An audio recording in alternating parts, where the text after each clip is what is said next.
पूर्णा शहरात अवैधरित्या घरगुती गॅस सिलेंडर वापरणाऱ्या हॉटेल चालकाविरुद्ध आज पूर्णा महसूल प्रशासनाने 11 घरगुती गॅस सिलेंडर जप्त केले।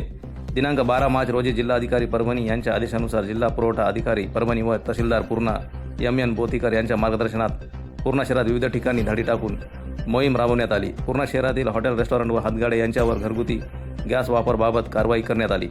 शहरातील T point, doctor Babasaheb Ambedkar चौक, शिवाजी महाराज पुतळा परिसर, रेल्वे स्थानक परिसरातील नगरपालिका कार्यालय परिसर, जामा मस्जिद तहसील कार्यालय इत्यादी ठिकाणी व्यावसायिक प्रयोजनासाठी घरगुती गॅस वापरणाऱ्याच्या विरुद्ध कारवाई केली। जप्त करण्यात आलेले सिलेंडर पूर्णा गॅस एजन्सीच्या कार्यालयात ठेवण्यात आले। तर सदर कारवाई पुरवठा निरीक्षक अधिकारी SD नाईक, पुरवठा निरीक्षक प्रदीप मोरे, तेजस करडक, तुषार कांबळे व पोलीस कर्मचारी जाकलवाड यांचा समावेश होता। या आजच्या कारवाईमुळे शहरात अवैधरित्या गॅस विकणाऱ्याचे धाबेदन आणले। अनेक हॉटेल चालकांनी शहरात कारवाई होत असताना घरगुती गॅस लपून ठेवले आहेत व हॉटेल बंद करून घरी गेले।